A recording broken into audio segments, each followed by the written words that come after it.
guys, welcome back to our channel. This is Uprooted. I'm Rose. I'm Hadra. And our special guest is... And we still have our special guest. She's back with us to continue her journey and her story and her tips. And her name is Faye. Say hi. Hey, everybody. What's going on today? All right. Well, I know we were doing the Mommy's Corner special, and we're just gonna continue on from where we left off last week. And Hadra has a couple questions left, and I'll kind of end it off with a couple of my own questions that I got an email from some of our listeners that are dying to know. Okay. Well, to start out, I wanted to say thank you so much for joining us. So we were last week talking about, well, this week, the beginning of this week, we were talking about work at home moms and what it means to have more than one child in a household. So my question that bothers me the most is when you are about to come undone or lose it, what are some of the things you do for you not to lose it, for you to calm down, so you don't explode on everybody? Yeah. So it really depends on the situation. So if we had to specify a situation, if it's my kids who have been literally driving me up the wall all day, it's like, okay, let me find something that we're going to agree on a movie and find us the best snacks in the house. And we're just going to sit down and we're going to be calm. That's for the kids. Now, if it's my significant other and other life stressing things that I've been dealing with, one of my major go-tos is music. I have to listen to music. And one of my favorite artists to listen to is J. Cole. Like, it can be any J. Cole album and it will level me back down to a calm state. Like, I just need to hear some J. Cole. Like, that's who I was playing when I delivered. That's who I played after I delivered. And that's who I'm still playing now. And J. Cole is just like the hero of calming me down. And at other times I like to write. So it can be my thoughts. It doesn't have to be like a poetry. It can just be how I'm feeling, how my day went. Or it could be a letter to my significant other explaining to them, hey, I'm frustrated. I think you should leave me alone for like 10 minutes to let me calm down before we have a conversation. So sometimes those things too. I definitely agree with the music part because I do love music, and music also puts me in a better mood when anything, happens. I also like to write as well. So I definitely agree. Another question I had was, are there days where you feel like you want to quit in any way? Like you're fed up with being a mom. It's just too much.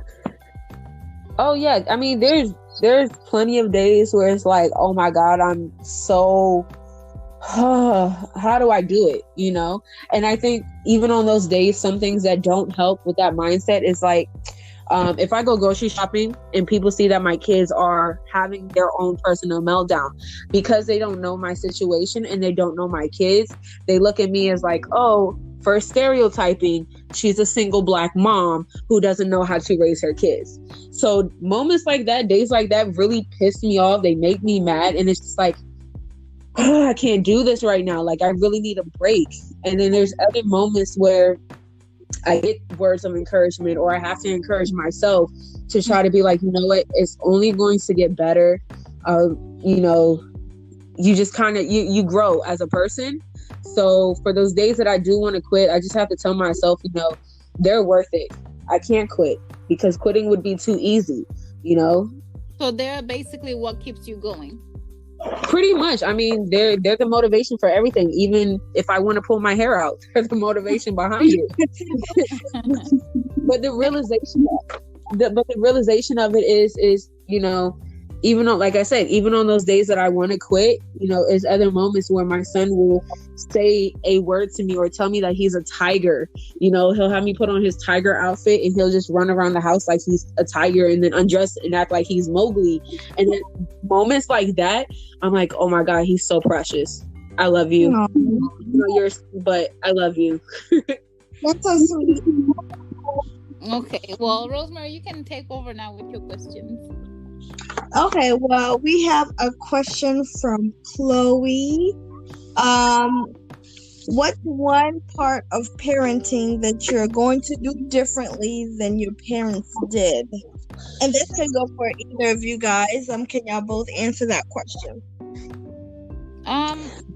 From my end, what I think I'm doing differently is that I actually focus on my kids, more, like on what they like. Like, let's say with Ezra, he absolutely loves Roblox. You guys both can literally attest to that. Like, he cannot go a day without mentioning a Roblox.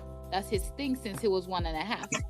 So what we do is we buy him robots, we buy him things, toys, or little Diplos, whatever those little toys are called, that he could create robots with. We get him to little competitions where he sees people build robots.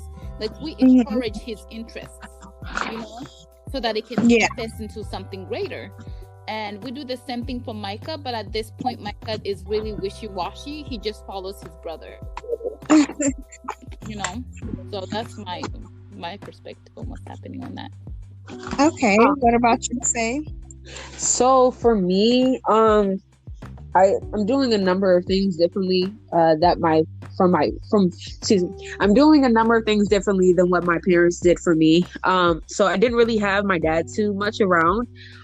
So that's the first thing, having a father figure who actually, you know, is showing a male role in the household. That's something different that my kids, you know, have. I'm not allowing, I guess, outside influences to kind of like dictate too much to me as far as, you know, what I need to do with my kids. I mean, that's really one of the other things, because, you know, a lot of people can say, hey, you need to do this to your kid, or you need to do this, or you need to do that. And it's like, well, you don't know my kid, you don't know the situation, so you can't really speak on it. So that's one of the things. The other thing is spending more time with my kids than what was spent with me as a child. Like, I can remember maybe 4 awesome birthday parties I had as a kid.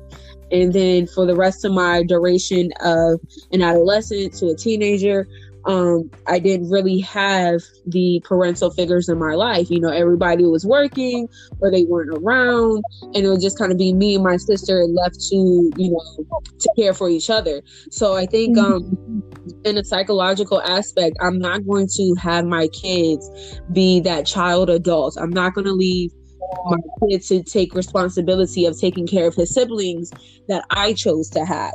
So that's going to be one of the things. And I don't rely on my kids now. I mean, of course, they're small, but that's one of the things that I can definitely say I'm going to break the generational curse of not allowing my kids to be a scapegoat, not allowing my kids to be an adult child, just focusing on them in that moment of where they are in their life. That's going to be a generational curse that I would like to break. That sounds good. Yeah, that sounds amazing. We also have 2 questions from Alexis. The first question is, what's your honest meal plan for the week? There's an honest meal plan for moms. Hey, maybe you know, be honest. I'm guessing she was trying to say be honest, not peanut butter and jelly, but a real meal plan. If y'all do actually have time to plan, what would you say, you know, you do about dinner for the week or lunch for the kids, or, you know, what do you guys do? Should I start off? Yes. Yeah, go right ahead. I literally have no meal prep or any of that stuff for my kids. As long as they get at least 1 pouch in that has enough vegetables and fruits in it, or they get at least 2 fruits a day, My kids are super picky, so you're not gonna sit there and do a meal plan at all for them because it changes daily, and sometimes it changes even throughout the whole entire day. Sometimes they want to eat, sometimes they don't. It just all depends. As long as they get something that's healthy. So I have no meal. I don't know if that makes me a bad mom, but I have no meal plan or meal prep. None of that. Okay. What about you, Faye? Okay, so my kids are the same way. My kids are very picky eaters. My middle baby, if I try to offer him anything new, he would literally gag. And you're like, oh my God, don't do that. You know how like when you see someone getting ready to like vomit, that's literally what he does if you try to offer him something new. Like he does not want it. So if we're going based off a meal plan for our kids, it's pretty much most of what they're used to, trying to sneak in something that is also healthy for them. So for my kids, I feed my kids veggie fries. It is broccoli, white bean, and potato in the shape of a French fry. And my middle baby, he does like chicken nuggets, but my oldest will not eat any meat whatsoever. So that's how I can kind of get his protein. They love milk.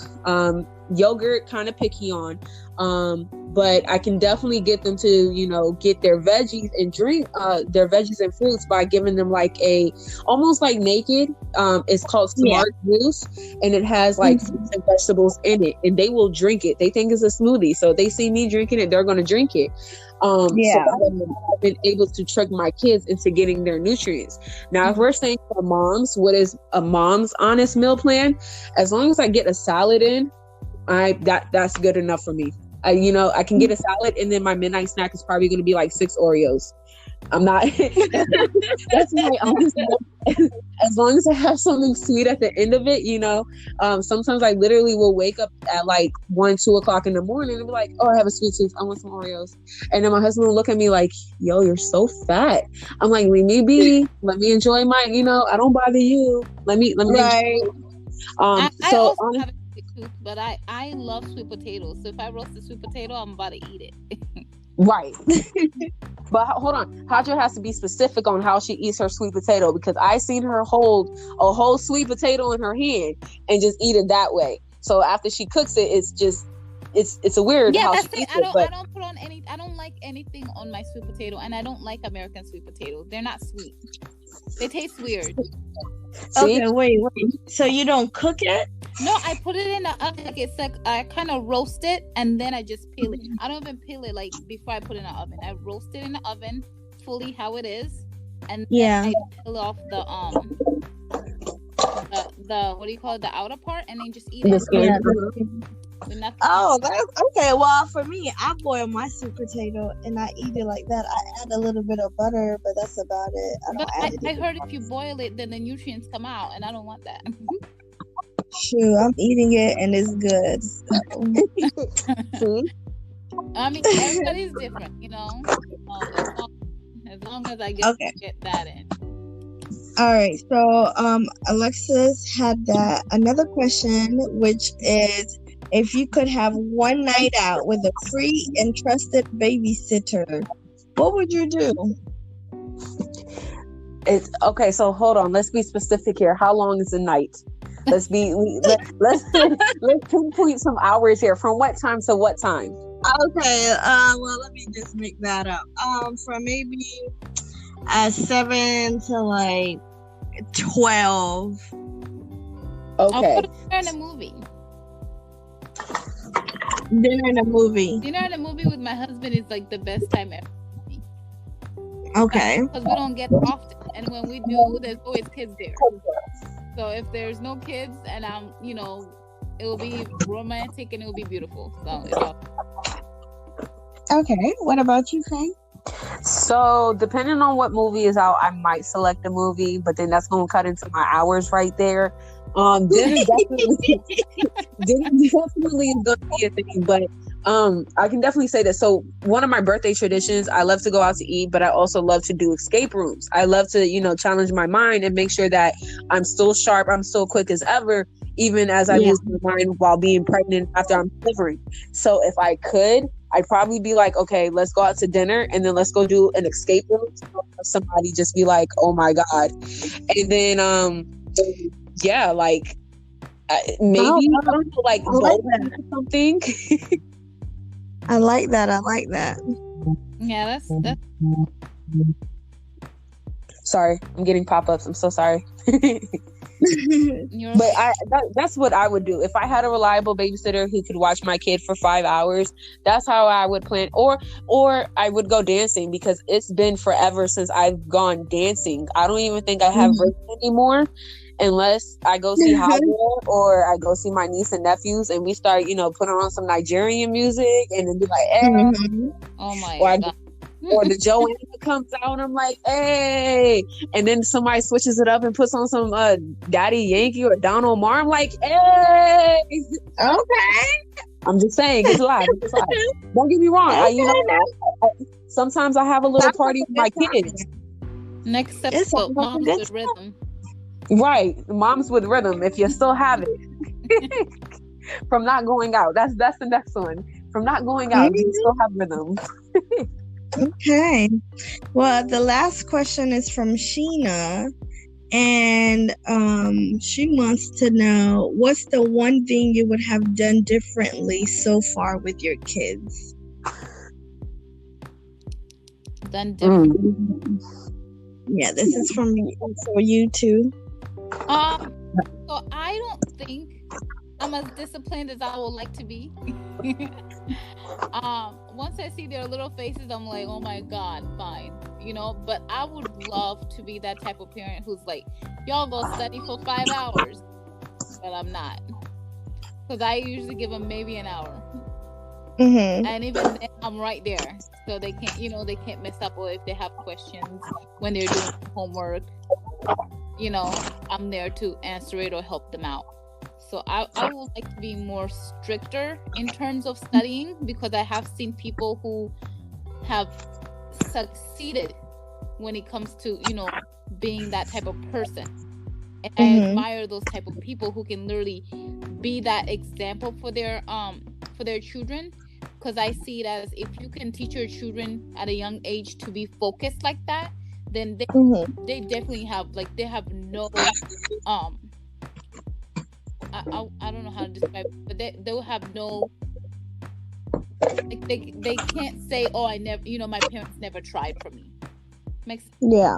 Because you have put so much effort into knowing that they have, they know everything that they need to know in life. Okay. Sounds good. For me, what about you? For me, I wish I had Hadra's discipline when it came, What more about mine? No, seriously, I think if I focus more with not, that surreal moment, like, oh my God, this is my first baby, oh my God, and just wanted to do everything for him. It kind of, I think my downfall is I kind of just let the reins loose on him, and now that I'm trying to pull the reins back, it's like, oh my gosh. So I mean, he likes to, be interactive, but he also has a very short attention span, and probably also due to his delays. So with both of my kids, rather. So I think if I had to do something differently, I would probably, make sure I'm looking out for that, and try to, I guess, spot it a little earlier on and focus on that, and focus on what I can teach him first, than letting him kind of just take over as being the first child, and just letting him be the baby that I wanted him to be. And now I'm kind of paying for it in the end right now, with kind of delays.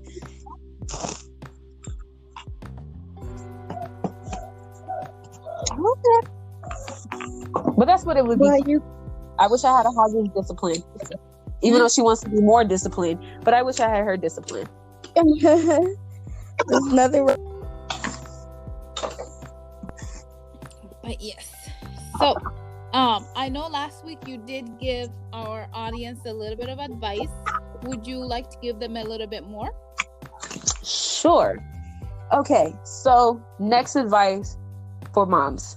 And parents for general. I would definitely say, I want to focus on toys, because right now I'm definitely in my kids' room and I am sorting through all of their toys, putting them away. And I understand that we have a need to make our kids happy, but always want to focus on the toys that are going to help our kids like educational type toys, and toys that are going to help their imaginative aspect, like that imaginative play. We always kind of want to enforce that and make sure that kids are fully aware. As I said, I got my son a tiger outfit and recently bought him some dinosaur raptor shoes that light up, so now he walks around the house thinking that he's a tiger and a dinosaur at the same time. And I love that because he is interacting and he is telling me what he is, and he chases me, and he loves it when I fall to the ground and say, help me, and he's like, a dinosaur. And I'm like, yes, you're a dinosaur. And then he turns around and he's like, no, I'm tiger. And I'm like, yes, you're a tiger too. Like, I didn't know this existed, but okay. So I think that's one of the important aspects. Find things that are going to help educationally wise, not just something that's just going to occupy your kids' time to keep them out of your face, or just in general, just waste your money, because toys are expensive. I don't know if you guys realize toys cost a lot of money. Yes, they do. And they get broken easily. Yes. So, I mean, shout out to Walmart for, having $5 toys. Yay. So that definitely helps out, and the dollar store for having $1 dinosaurs. Hey. And y'all can go to 5 and below. They have toys. That's true. Yeah. True. I had gotten my youngest one a little drum set from there, and he absolutely loves it. He still has it. But the thing is to be smart about, just like you say, to be smart about toys you buy for your children.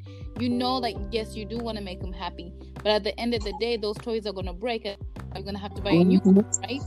But if you actually take time to think about what toys will make them happy but learn at the same time, or inspire them to be greater, then you're literally invested in their in their learning, invested in something that they would be interested in the future.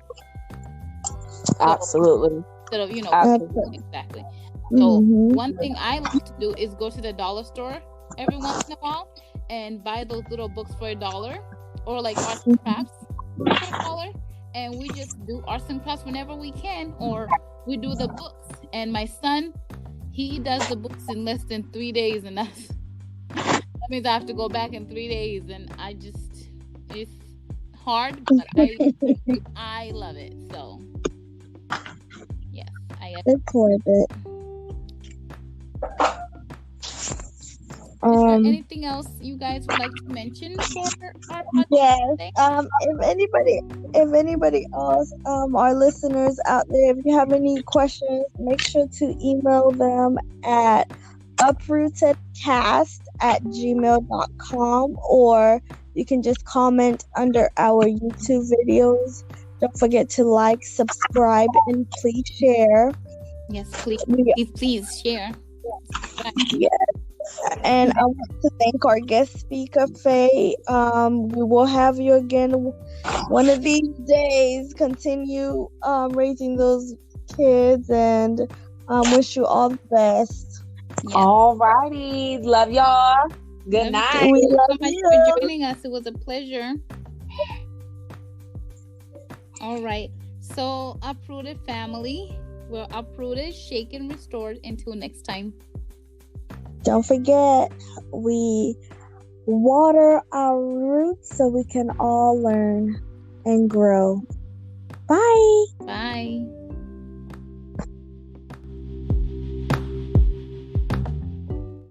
The podcast you just heard was made using Anchor. Ever thought about making your own podcast? Anchor makes it really easy for anyone to get started. It's a one-stop shop for recording, hosting, and distributing podcasts. Best of all, it's 100% free. Sign up now at anchor.fm/new. That's anchor.fm/new to get started.